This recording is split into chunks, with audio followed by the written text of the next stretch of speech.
Hi hello ಎಲ್ರಿಗೂ ನಮಸ್ಕಾರ. ನೀವು ನೋಡ್ತಾ ಇದ್ದೀರಾ ಸೌತ್ ಟಾಕೀಸ್. ನಾನು ಪ್ರಿಯಾ. ವೀಕ್ಷಕರೇ, ಈಗಷ್ಟೇ ಅಮೇರಿಕಾ 2 ಸಿನಿಮಾದ ಒಂದು ಬ್ಯೂಟಿಫುಲ್ ಸಾಂಗ್ ರಿಲೀಸ್ ಆಯಿತು. ಸದ್ಯಕ್ಕೆ ನನ್ನೊಳಗೆ legendary music composer Mano Murthy sir ಇದ್ದಾರೆ. ಬನ್ನಿ ಮಾತಾಡ್ಸೋಣ. ಸರ್ ನಮಸ್ತೆ. ತುಂಬ ಖುಷಿಯಾಗುತ್ತೆ ನಿಮ್ಮ ಮಾತಾಡ್ಸೋಕ್ಕೆ. ನಮಸ್ತೆ. ಹೇಗಿದ್ದೀರಾ ಸರ್? ನಾನು ಸರ್ ಚೆನ್ನಾಗಿದ್ದೀನಿ ಸರ್. ಸಾಂಗ್ ಅದು ತುಂಬ ಅದ್ಭುತವಾಗಿದೆ. ಆ್ಯಂಡ್ ಆ ಲಿರಿಕ್ಸ್ ಆ್ಯಕ್ಚುಲಿ ನಾನು ನೋಡ್ತಾ ಇದ್ದೀನಿ. ಟೆನ್ಷನ್ಸ್ ಎಸ್ಪೆಷಲಿ ಈಗ ಪ್ರಸ್ತುತ ಜನ್ರೇಷನ್ಗೆ ತುಂಬ ಈ ರೀತಿಯಾದಂಥ ಒಂದು ಲಿರಿಕ್ಸ್ ಬೇಕು.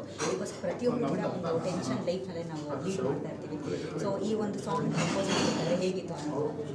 ಈ ಸಾಂಗನು ಕಾನ್ಸೆಪ್ಟು ಈ ಥರ ಬರಬೇಕು ಅಂತ ನನಗೆ ಚಂದ್ರಶೇಖರ್ ಹೇಳಿದ್ದು, let's do a song.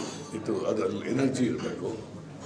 At the same time ಅವರು ಟೆನ್ಷನ್ ಮಾಡ್ಕೊಂಡು it should be a fun song ಅಂತ. ಸೊ ಅದಕ್ಕೋಸ್ಕರ ಅದನ್ನೇ ನಾವು ಮನಸ್ಸಲ್ಲಿ ಇಟ್ಕೊಂಡು ನಾನು ಕಂಪೋಸ್ ಮಾಡಿದ್ದು. 2-3 ಸಲ ಡಿಫ್ರೆಂಟ್ ಟ್ಯೂನ್ಸ್ ಮಾಡಿಬಿಟ್ಟು ಇದಕ್ಕೆ ಫೈನಲಿ ಸೆಟಲ್ ಆಗಿದ್ದು.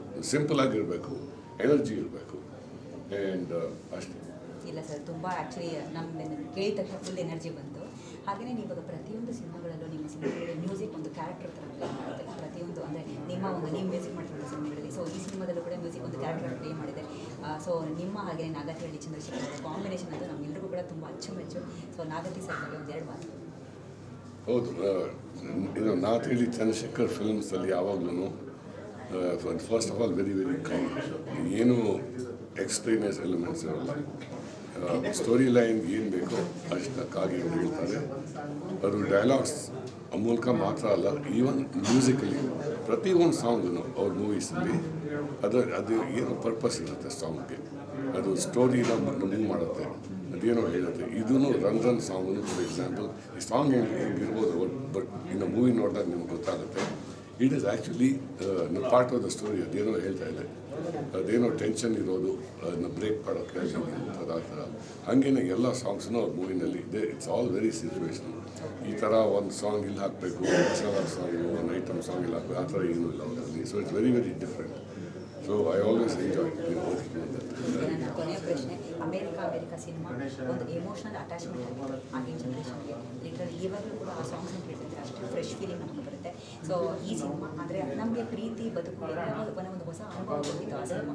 ಸೊ ಈ ಸಿನಿಮಾದಲ್ಲಿ ಅಮೇರಿಕಾ 2 ಹೊಸ ಜನ್ರೇಷನ್ಗೆ ಏನಾದರೂ ಹೊಸ ಅನುಭವ ಕೊಡುತ್ತಾ ಏನು ಅಂತ? ಆ್ಯಕ್ಚುಲಿ ಎಕ್ಸಾಕ್ಟ್ಲಿ ಹೇಳಿದ್ದು ಕರೆಕ್ಟು. ಈ ಒಂದು ಅಮೇರಿಕಾ 2 ಅಮೇರಿಕಾಗೆ ಸ್ಟೋರಿನಲ್ಲಿ ಏನು ಕನೆಕ್ಷನ್ ಇಲ್ಲ. ಇದು not a sequel. Okay, America ಬಂದಾಗ ಆ ಜನ್ರೇಷನ್ಗೆ, ಆ ಟೈಮ್ಗೆ ಹೇಗಿತ್ತು, ಜನರು ಹೇಗಿದ್ರು, ಹೇಗೆ ಸಿಚುವೇಶನ್ಸ್ ಹ್ಯಾಂಡಲ್ ಮಾಡ್ತಿದ್ರು ಇಲ್ಲಿ ಅಥವಾ ಅಬ್ರಾಡ್ ಅಮೇರಿಕಾ ಹೋದಾಗ ಅದನ್ನ ತೋರಿಸ್ತೀವಿ. ಈ ಅಮೇರಿಕಾ 2ನಲ್ಲಿ is for today's generation and today's age. ಈ ಕಾಲದಲ್ಲಿ ಹೆಂಗೆ ಅಲ್ಲಿ ಹೋದಾಗ what are the issues, not just in America versus India ಆ ಥರ ಅಲ್ಲ. ಇದು ಜಸ್ಟ್ ಫ್ಯಾಮಿಲಿನಲ್ಲಿ and in your love life ಹೆಂಗಾಗುತ್ತೆ. ಅಲ್ಲೂ ಲವ್ ಲೈಫಲ್ಲಿ ಇಶ್ಯೂಸ್ ಆಯಿತು, ಅಲ್ಲೊಂದು ರೀತಿಯಲ್ಲಿ ಹ್ಯಾಂಡಲ್ ಆಯಿತು, ಇಲ್ಲಿ ಹೆಂಗೆ ಹ್ಯಾಂಡಲ್ ಆಗುತ್ತೆ. So that is the beauty of that. No connection, but it definitely connect with with audience. Especially ಇದು ಈ ಸ್ಟೋರಿನಲ್ಲಿ the working women, in their mid-30s, the families ಶುರು ಮಾಡಿರೋದು ಆ ಥರ ಒಂದು they will be able to identify with the film very much.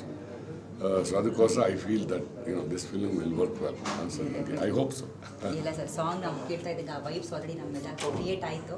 So definitely ನಮ್ಮೆಲ್ಲರಿಗೂ connect ಆಗುತ್ತೆ ಅಂತ ಅನ್ಕೋತಿದ್ದೀವಿ. ನಂಗೆ ತುಂಬ ಖುಷಿ ಆಯಿತು. ಮತ್ತೊಮ್ಮೆ ಸಿಗೋಣ ಸರ್, ಮಾತಾಡೋಣ. Thank you so much. Thank you.